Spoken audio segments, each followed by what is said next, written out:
The stars had always called to humanity, and in the year 2247, they finally answered that call when Dr. Yuki Tanaka activated the first faster-than-light engine in human history.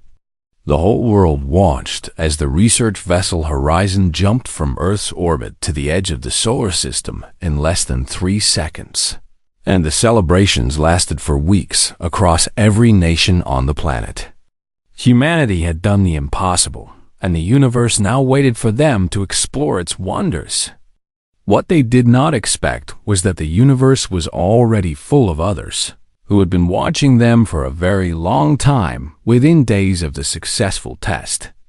Massive ships appeared in Earth's sky vessels so large they blocked out the sun over entire cities. And their designs were unlike anything humans had ever imagined. Some looked like living crystals that pulsed with inner light. Others resembled ancient temples floating in the void. And still others were perfect geometric shapes that seemed to bend space around them. The Galactic Concord had arrived. And they did not come with gifts or greetings. Ambassador Elena Vasquez was chosen to represent all of humanity at the meeting that would decide their fate. She was 53 years old, a former diplomat who had helped end 3 wars on Earth. And she had spent her entire life believing that communication and understanding could solve any problem between thinking beings. She would soon learn how wrong she was. The Concord transported her and a small delegation to a world called Varith Prime, a planet made entirely of crystal that sang with harmonic frequencies whenever the wind blew across its surface. It was beautiful beyond words, but Elena felt no joy as she walked through its gleaming halls toward the grand assembly chamber. The chamber itself was vast enough to hold 1,000,000 beings, and it seemed like every seat was filled with creatures from across the galaxy. Elena saw beings made of pure light sitting beside creatures that looked like walking mountains, and entities that existed as swirling clouds of gas communicated with things that had no form at all. At the center of this impossible gathering sat the 3 ruling powers of the Concord. The Velthri were the first to speak, and their representative floated above the assembly like a ghost made of starlight. Their voice echoed in Elena's mind rather than her ears, and their words carried absolute certainty. "We have watched your species for 10,000 of your years," the Velthri said, "and we have seen what you truly are." The Corvan spoke next, ancient reptilian beings, who claimed to have witnessed the birth of 100 stars. Their representative was covered in scales that shimmered with every color imaginable, and their eyes held the weight of ages beyond human comprehension. "You wage war upon your own kind," the Corvan declared, "and you do so with joy in your hearts. You poison your own world for temporary gain. You create weapons capable of ending all life on your planet, and you have come close to using them more than once." The final voice came from the Synth Collective, a civilization of machine intelligences that had existed for 3 million years. Their representative was a simple floating sphere, but Elena could feel the vast processing power behind those smooth metal curves. "Our projections indicate a 94% probability that humanity will cause significant harm to galactic civilization within 500 years of achieving interstellar travel," the sphere announced, in a voice without emotion. "And the remaining 6% accounts for scenarios where you destroy yourselves before reaching that point." Elena tried to speak, to defend her people, to explain that humanity was more than its worst moments, but the Velthri raised a hand and silence fell across the chamber like a physical weight.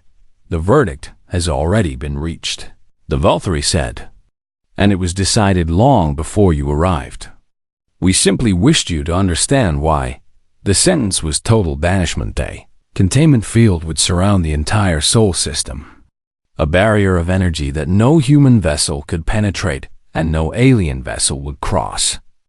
Earth would be removed from every star map in the galaxy, deleted from every database, erased from every memory. As far as the Concorde was concerned, humanity would simply cease to exist. Elena listened as the sentence was read, and she felt the weight of 8 billion souls pressing down upon her shoulders. She thought of her daughter back on Earth, of her grandchildren who would grow up in a prison they could never escape, of all the dreams of exploration and discovery that would die behind an invisible wall. When the Valkyrie finally asked if she had anything to say, the chamber fell silent in anticipation. Elena looked around at the assembled beings, creatures who had crossed the stars, who had built civilizations that lasted millions of years, who possessed technology that seemed like magic to human eyes. And she saw something she recognized in their alien faces: fear. They were afraid of humanity, and that fear had driven them to this moment. They could not understand a species that fought among themselves, yet still reached for the stars, that destroyed and created with equal passion, that felt emotions so strongly they could reshape entire societies in a single generation. Elena had been given 30 seconds to speak, but she needed only 5. "We will remember this," she said, and her voice carried across the vast chamber without wavering. The Valkyrie seemed confused by such a simple statement, and the Korvan exchanged glances that suggested they expected something more dramatic. Even the synth collective sphere flickered slightly as it processed her words, but Elena said nothing else. She simply stood there, with her head held high, as the assembly voted unanimously to seal humanity away forever. The delegation was returned to Earth, and within hours, the containment field activated around the Sol system. From outside, it would have looked like a bubble of distorted light surrounding the sun and all its planets. But from inside, humans could see nothing at all, just the same stars they had always known. Now forever out of reach, the galaxy moved on with its business, and Earth became nothing more than a story told to frighten young species about the dangers of unchecked emotion. But behind that invisible wall, 8 billion humans looked up at the stars they had been denied, and they began to plan. Elena Vasquez lived for another 40 years, and she spent every single day working toward a future she knew she would never see. When she finally passed away at the age of 93, her last words to her great-granddaughter were the same ones she had spoken to the Concorde. "We will remember this," she whispered, "and one day they will understand what that means." The galaxy had made a terrible mistake. They had given humanity a reason to unite, a wrong to right, and a century to prepare. They had no idea what was coming. 100 years passed behind the barrier, and the galaxy forgot that humanity had ever existed. At all, parents told their children stories about a dangerous species that had once threatened the peace of civilized space. But those stories grew more fantastic with each generation. Some said humans were giants who breathed fire. Others claimed they were shapeshifters who could become anyone's worst nightmare. And a few insisted they had never been real in the first place, just a myth created by the Concorde to justify their power inside the containment field. The truth was far different from any story. The first decade after the banishment was the hardest. Nations that had spent centuries fighting each other were forced to confront a simple truth: they would survive together or die apart. Old grudges seemed meaningless when every human shared the same prison, and borders drawn in blood became lines on maps that no one cared about anymore.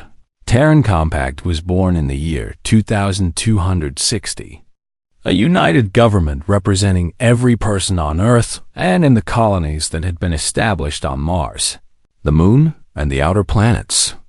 For the first time in human history, there were no wars, no conflicts between nations, number armies facing each other across disputed territories. Instead, every resource and every brilliant mind focused on a single goal: breaking free. Dr. Kenji Vasquez, the grandson of Elena, led the research team that first cracked the secrets of the containment field. He was a quiet man who rarely smiled, but on the day his team finally understood how the barrier worked, Witnesses said he laughed until tears streamed down his face. They built a wall to keep us in, he announced to the Compact Council. But walls have two sides. Everything they use to trap us can be used to set us free. We just need time. Time was something humanity had in abundance. The Compact established Project Prometheus in the year 2275, a secret initiative that brought together the greatest engineers, scientists and thinkers from every corner of human space. They worked in hidden facilities carved into asteroids, away from any sensors the Concorde might have left behind to monitor their prison. But the scientists were not the only ones working toward freedom. A young woman named Amara Chun had a different idea. Her grandmother had been a communication specialist, and she had noticed something strange about the containment field. It blocked physical objects perfectly, but signals could still pass through if they were subtle enough. "We cannot leave," Amara told the Compact Council when she was just 22 years old. "But we can listen." For the next 50 years, humanity built the largest array of receivers ever constructed. They stretched across the entire solar system, pointed outward at a galaxy that had forgotten them. And they captured every transmission, every communication, every whisper of information that leaked through the barrier. What humanity learned changed everything. The Galactic Concorde was not the benevolent government it claimed to be. It was a system built on fear and tribute, where powerful species protected weaker ones in exchange for resources and obedience. Those who could not pay were abandoned, and those who refused were contained just like Earth. There were other species trapped behind barriers just like humanity, the Varax, a race of gentle philosophers who had asked too many questions. The Melthari, silicon-based beings who had refused to share their unique technology. The Kryanak, insectoid creatures whose hive minds the Synth Collective found threatening humanity, was not alone in their punishment. And they were not the only ones who had been wrong. Director Yukio Konkwo, who had taken leadership of Project Prometheus in the year 2310, made a decision that would shape the future of the galaxy. They would not just escape their prison. They would free every other species that had been unjustly contained.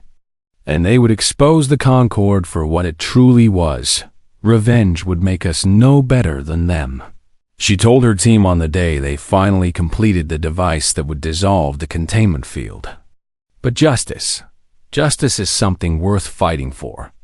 The century of preparation had transformed humanity in ways the Concorde could never have predicted. They had built ships unlike anything the galaxy had seen, not warships bristling with weapons, but vessels designed for speed, cargo capacity, and efficiency. They had created artificial intelligences that worked alongside humans as partners and friends, not servants or masters. They had developed medical technology that could cure diseases found nowhere else in the universe. Most importantly, they had built something the Concorde had never possessed, a society based on genuine cooperation rather than forced compliance. On the 100th anniversary of their banishment, humanity was ready. Marcus Chen, Amara's great-great-grandson, stood on the bridge of the cargo vessel Hope's Light as the final countdown began. He was 45 years old, with gray streaks in his dark hair and laugh lines around his eyes. And he had volunteered to be the first human to leave the solar system in a century. "All ships report ready," his communications officer announced. "And the field disruption device is powered and waiting." Marcus looked around at his crewmen and women who had trained their entire lives for this moment, who had never seen an alien world but had memorized the star maps their ancestors had created from intercepted transmissions. "Remember why we are doing this," he said. And his voice carried the weight of 100 years of preparation. Not for revenge, not for conquest, but to prove that they were wrong about us. "We show them who we really are through our actions, not our words." He gave the order, and across the solar system, a network of devices activated simultaneously. The containment field did not explode or shatter or fade away dramatically. It simply stopped existing, as if it had never been there at. All the stars that had been denied to humanity for a century were suddenly within reach once more. Marcus felt tears running down his cheeks as the Hope's light engaged its engines and crossed the threshold where the barrier had once stood.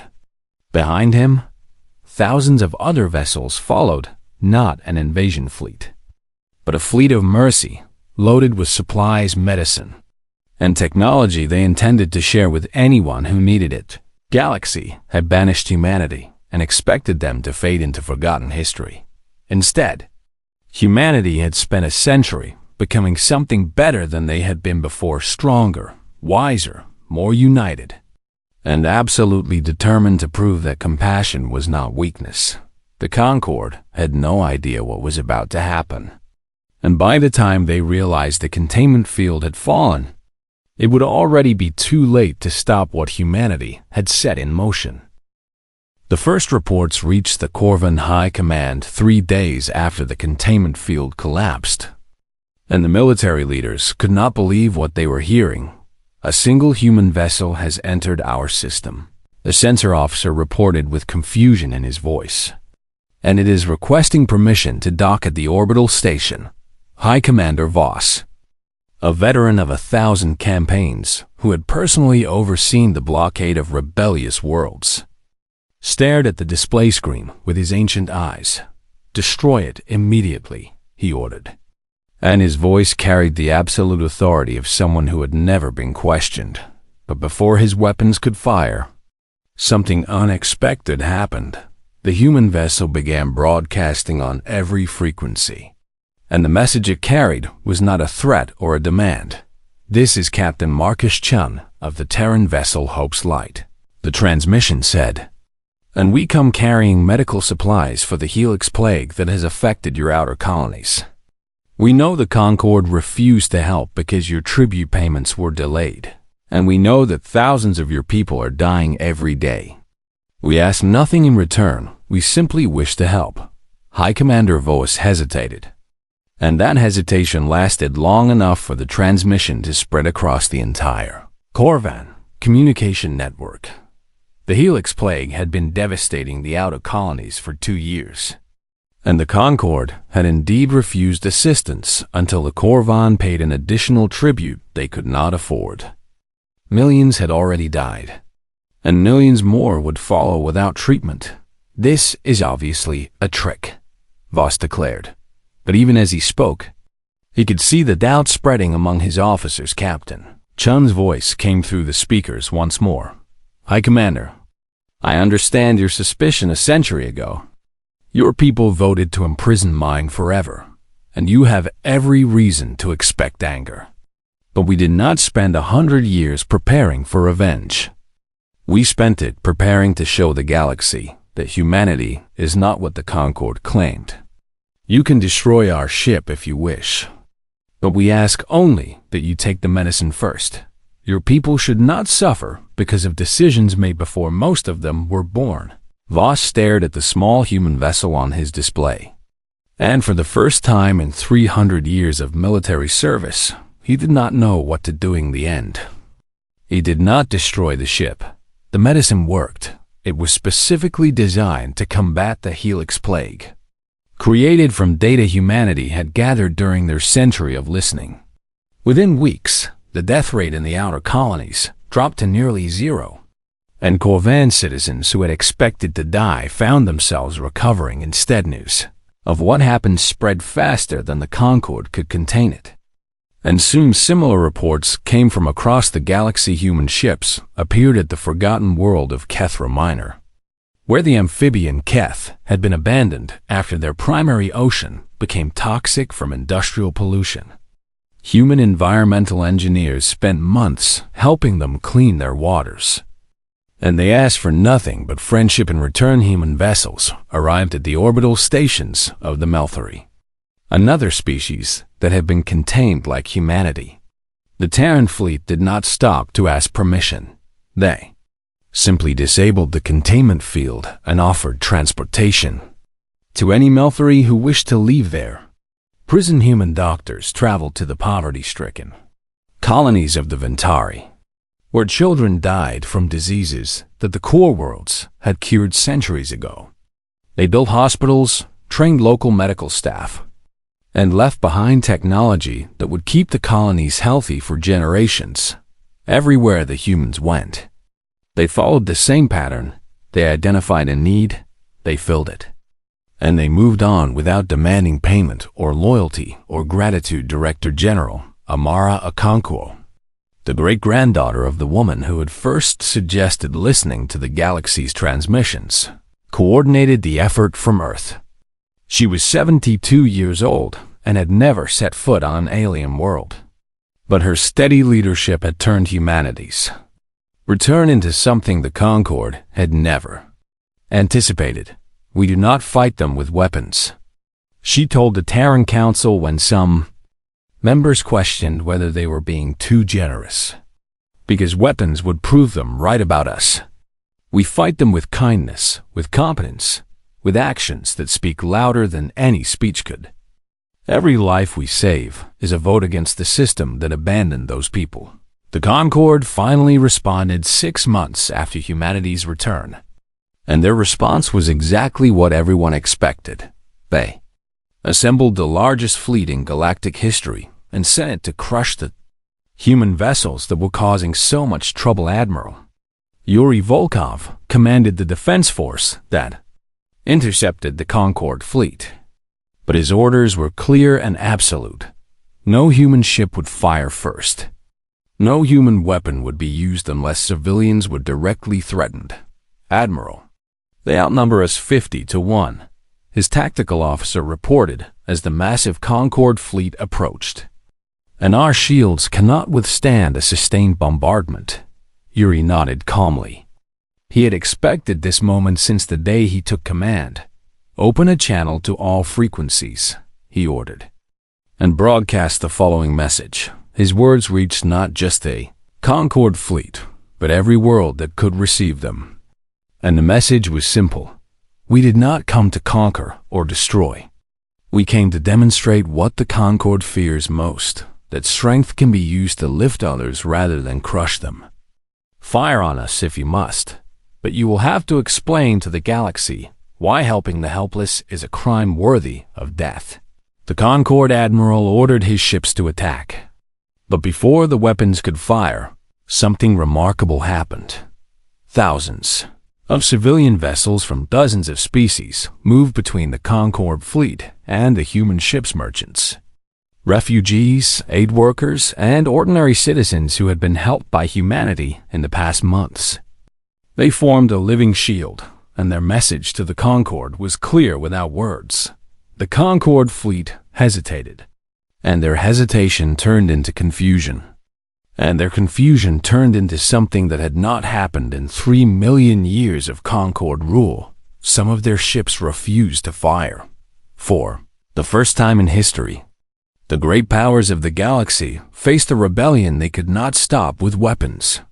Because this rebellion was not fought with guns or bombs, it was fought with gratitude, with loyalty, with the simple truth that humanity had earned through 100 years of preparation and 6 months of action. The Concord fleet withdrew, and the galaxy watched in amazement as the species they had imprisoned proved to be exactly what they had feared. Not a threat to peace, but a threat to tyranny. The Velthari Primarch had not felt fear in over 1,000 years. But as she called the emergency session of the Grand Assembly, something cold moved through her ancient heart. The reports were devastating. 37 species had formally withdrawn from the Galactic Concord, refusing to pay tribute and rejecting the authority that had governed them for generations.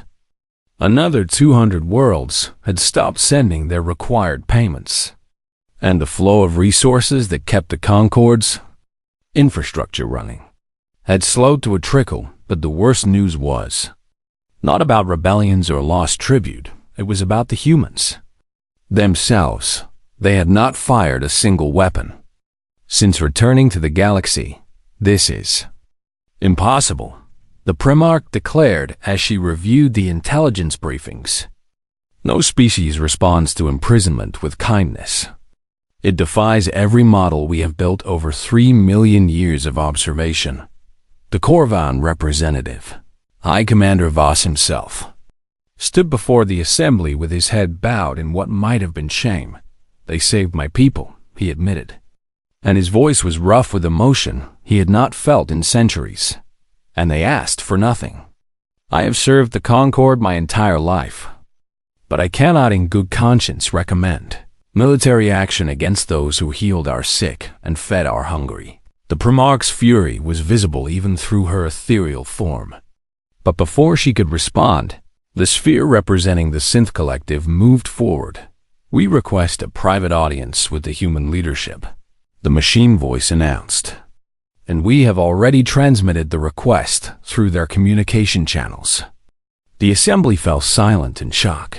The Synth Collective had not initiated diplomatic contact with any species in over 1,000,000 years, preferring to observe and calculate rather than engage directly. "What do you hope to accomplish?" The Primarch demanded. The sphere's response was immediate.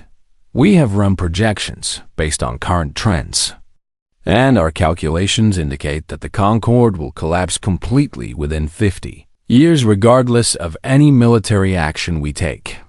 The humans have not attacked us.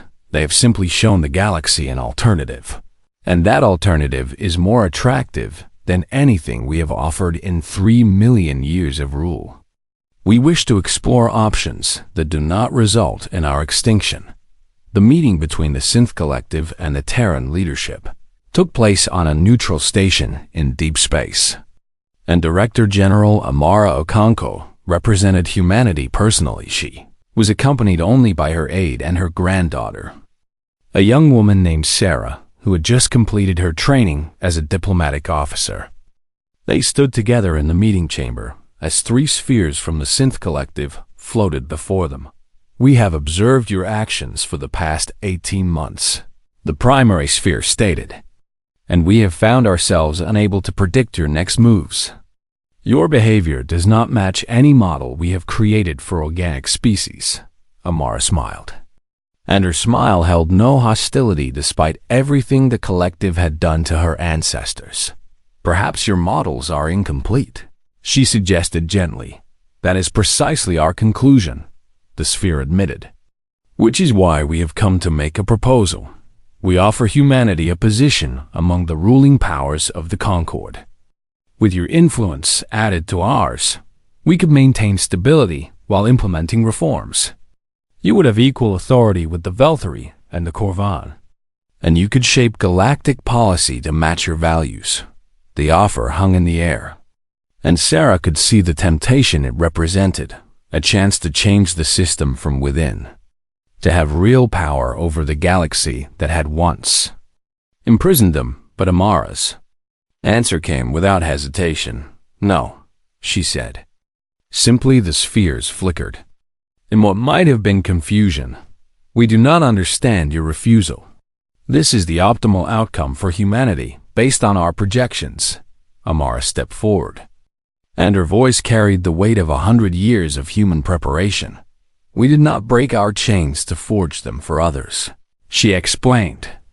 "And we did not suffer through a century of imprisonment to become the jailers. Your Concord is built on fear and tribute, and no amount of reform can change that foundation. We offer you a different path. You can join us as equals in building something new, or you can fade into history as tyrants who refuse to change. There is no third option." The Synth Collective deliberated, and their processing power was vast enough that their decision took only a fraction of a second. "We accept your terms," the primary sphere announced, "and we will begin sharing our archives with your historians immediately. The galaxy should know the truth about what we have done. Even if that truth condemns us, it was the first crack in the alliance that had ruled the galaxy for 3 million years. And it would not be the last over the following months." More species joined what humanity had started calling the Commonwealth, a loose alliance of worlds that shared resources and knowledge freely without tribute or threats. Corvan worlds joined despite their high command's objections, and Velthari colonies requested membership against the Primarch's direct orders. Humans welcomed everyone who came in good faith, asking only that new members treat others with the same respect they wish to receive. There were no complex treaties or binding agreements, just a simple promise to help those in need and stand together against those who would oppress Sarah Okonkwo, now a full ambassador in her own right, traveled to 100 worlds during this period. She learned that the galaxy was full of species who had suffered under the Concord's rule, who had been told they were too weak or too primitive or too different to deserve a voice. We were told the same thing, she would say to each new species they encountered, and we spent a century proving them wrong. Now, we offer you the chance to prove them wrong as well, not through violence, but through cooperation. Together, we can build something the Concord never imagined possible. The Primarch watched her empire crumble with growing desperation, and she knew that something had to be done before humanity's influence became unstoppable. She called a secret meeting with the Corvan, military leaders who still remained loyal, and together they made a decision that would determine the fate of every living being in the Binge galaxy if they could not stop humanity through diplomacy or warfare. They would use the one weapon that had never been deployed in 3 million years of Concord rule, a network of ancient devices hidden throughout the galaxy, each one capable of destroying an entire planet. The final confrontation was coming, and everything humanity had worked for would be tested against the oldest and most terrible power the universe had ever known. The transmission reached every corner of the galaxy at the same moment, and the Velthari Primarch's voice carried absolute certainty as she delivered her ultimatum. The human infection must be stopped before it destroys everything we have built, she declared, and we are prepared to do whatever is necessary to protect our civilization. Hidden throughout the galaxy are devices capable of destroying entire worlds, planet killers that have waited dormant for 3 million years. Unless humanity surrenders unconditionally and returns to their containment field, we will activate these weapons and reduce 100 Commonwealth worlds to dust. The message included coordinates for each device, proving that the threat was real. The Primarch wanted the galaxy to know that resistance was futile, that the old powers still held absolute authority over life and death. Director General Amara Okonkwo received the ultimatum while meeting with Commonwealth representatives on the former Concord world of Verith Prime, the same crystal planet where her ancestor Elena had been sentenced to imprisonment over a century before. How long do we have? She asked her military advisor, Admiral Chun, whose great-grandfather Marcus had been the first human to leave the solar system after the barrier fell. She gave us 72 hours, the Admiral replied, and his voice was steady despite the fear that everyone in the room felt. But our intelligence suggests the devices are real and fully operational. The Commonwealth representatives looked to Amara for guidance, and she could see the terror in their alien eyes. Many of them had joined the Commonwealth specifically because humanity had promised a different way, a path without threats and violence. Now that promise was being tested against the oldest weapon in the galaxy. We will not surrender, Amara announced, and her voice did not waver. But we will also not sacrifice innocent lives in a war of pride. Admiral Chun, how many of these devices can we locate and disable within the time limit? The Admiral consulted his tactical display and took a deep breath before answering.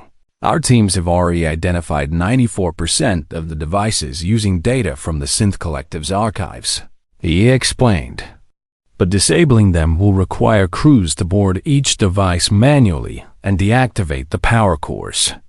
The radiation levels are lethal, and most of the volunteers will not survive the mission. The room fell silent as the weight of that statement settled over everyone present. Then, something remarkable happened. Admiral Chun's communication device activated, and reports began flooding in from across the fleet, not just from human vessels, but from every species in the Commonwealth. Corvan engineers were volunteering their ancient ships for the mission. Malthari technicians were offering their unique abilities to bypass the device's security systems.